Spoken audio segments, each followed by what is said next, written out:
खुलुमबाय स्टुडियो दं आं रबिन बसुमतारी इउपिपिएल दोलोनि सेनियर वार्कार मिट हाबाफारि खुंफुंदों दतमायाव इउपिपिएल दोलोनि सेनियर वार्कार मिटजों लोगोसे इन्टेलेक्चुअल मिट हाबाफारि खुंफुंदों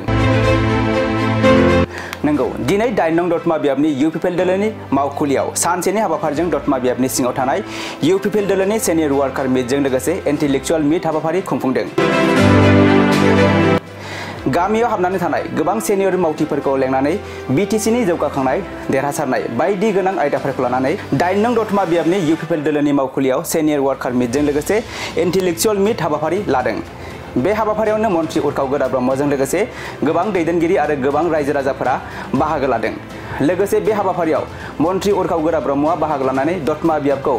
बेरेखा दोलोनि आखाइनिफ्राय उदां खालामनांगौ मानोना बेरेखा दोलोनि आखायाव थानानै दतमा बियाबा गोबां फावसयलांबाय होनना खौरांगिरिनि गेजेरजों बाथ्रा बुंथिदों बिथां उरखाव गोरा ब्रह्मआ दानिया फैदो बिथां उरखाव गोरा ब्रह्मआ खौरांगिरिनि गेजेरजों मा बाथ्रा बुंथिखो जों आबुङै खोनासंना लानि इउपिपिएलनिनो दिनैहाय मोनसे मावथिफोरनि हाबाफारि लादों जोङो समाजाव थानाय सोरनिबा जोंनि वेल विचार पार्टी मेम्बारल' नङा आरो गोदो बिपिपिएफ मावबोनानै सिनियर मस्ट सासे वार्कार हिसाबै दं जायफ्रा दा इउपिपिएल पार्टियाव डाइरेक्ट जइन जायाखैबो जानोबो हागौ नाथाय जोंजोंनो दंबाय थायो बेबायदि गामिफ्राव हाबनानै थानाय गोबां सिनियर वार्कारफोरखौ लेंनानै जोङो दिनैहाय मोनसे गोदान जोंनि बिटिसिनि जौगाखांनाय देरहासारनाय आरो जोंनि साक्सेसनि थाखायनो जोंनि गोरोबथानि गोबां दफाफोरखौ मावफुंनांगौ गासैखौ लाजोबनानैनो जोङो खौसेयै मावफिननांसिगौ आरो दतमाखौ अपोजिसननि आखाइनिफ्राय उद्धार खालामफिननांगौ खारन अपोजिसननि आखायाव थानानै दतमा समस्तिया गोबां फासयबाय दा जेसेबां हायो आंनि बिथिंनिफ्रायथ' आङो मावनो नाजादों जेरै थुलुंगाफुरिया दिनै स्टेट गभर्नमेन्टनिफ्राय रायजिक समाधि जाबाय कोटि कोटि थाखानि प्रजेक्ट फैसिगोन बिनि आगोल 10 कोटि थाखानि प्रजेक्ट लाबोनाय जादों लोगोसेनो दिनै इउएन ब्रह्म कलेजाव 1 कोटि थाखानि बिल्डिं इनफ्रास्ट्राक्चारनि सेंसन जादोंमोन दा आरोबाव गार्लस हस्टेलनि सेंसन जानो थांगासिनो दं जनता कलेजाव इनफ्रास्ट्राक्चार बिल्डिंनि बा बेनि थाखाय थाखा सेंसन खालामनाय जादों सयल कनजारभेशन डिपार्टमेन्टनिफ्राय विभिन्न जायगायाव दिनै प्राय माने 5-6टासो स्किमफ्रा अलरेडि दतमा समस्तिनि सिङावनो इमप्लिमेन्ट जाजोबनानै दं रिसेन्टलि दाङारखुथियाव हा खुरखानायखौ होबथानो थाखाय 1 कोटि थाखा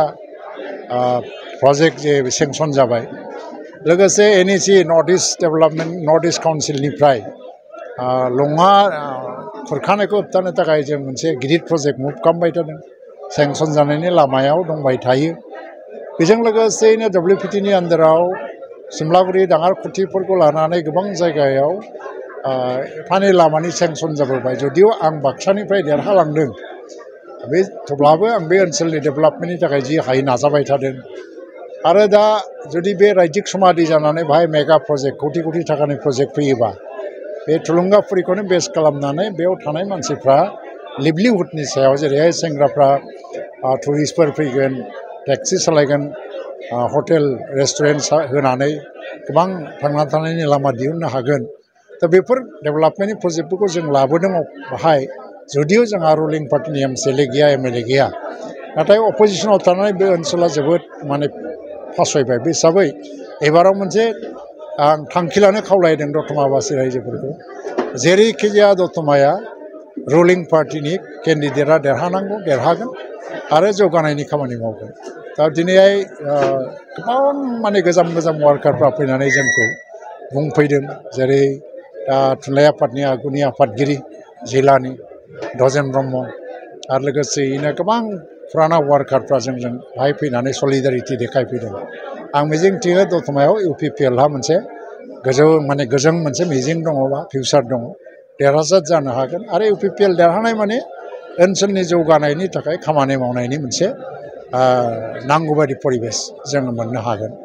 बेखायनो दिनै बाहाय फैनानै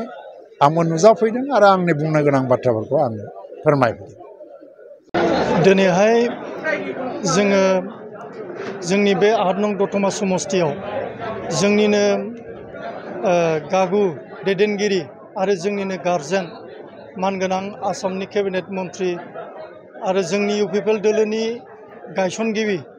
इउजि ब्रह्म सार बिथांनि दैदेननायाव जोङो दिनैहाय जोंनि बे समस्तिनि सिङाव जेसेबां जोंनि आगुनि दैदेनगिरि आरो ओनसोलनि जोंनि इन्टेलेक्चुयेल लेभेलनि सुबुंफोरजों जोङो दिनैहाय मोनसे मेहेरगोनां सावरायनाय जोङो हाबाफारि लादों आरो बे हाबाफारियाव जोङो फैबाय थानाय समाव जोंनि जेनाखि दतमा समस्ति बेखौ देरहाहोनांगौनि खाथिराव जोङो मा रोखोमै खामानि मावनांगोन आरो देरहाहोनांगौब्ला जोङो मा रोखोम खामानि मावनांगौ बिनि सायाव गोबाङै जोङो सावरायनाय जाबाय आरो जे हाबाफारिखौ जोङो दिनैहाय जे थांखि लानानै खालामनाय जादोंमोन बे हाबाफारिया दिनै जोङो जाफुंसारनाय जोङो बेखौ बुंनो हायो आरो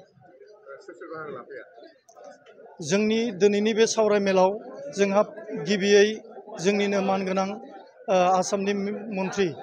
इउजि ब्रह्म सारा बाहागो लाफैदों लोगोसे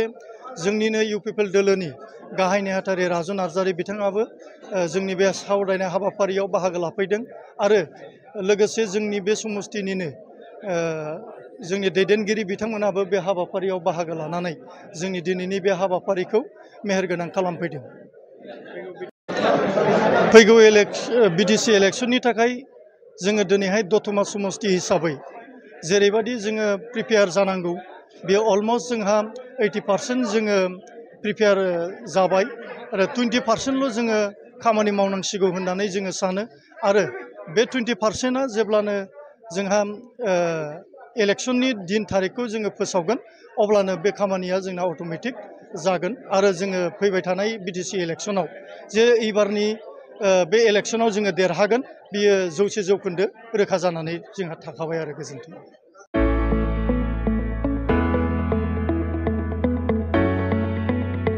मोनसे गोजोनथाव खौरां बर' सावथुन नायनो मोजां मोनग्रा रायजो राजाफोरनि थाखाय मोनसे गोजोनथाव खौरां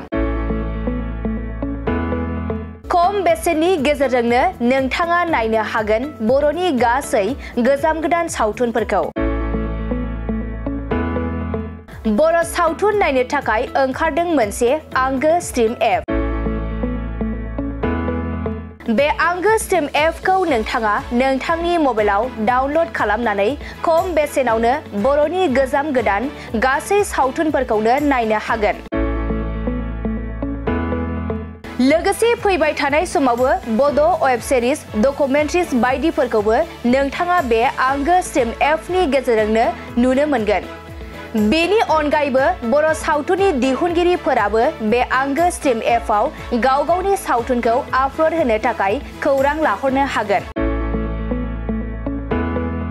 आरो जाय बिथांमोननि सावथुनफोरा इउट्युबाव पाब्लिश जायाखै बिथांमोनाबो बे एपआव आपल'ड होनो थाखाय खौरां लाहरनो हागोन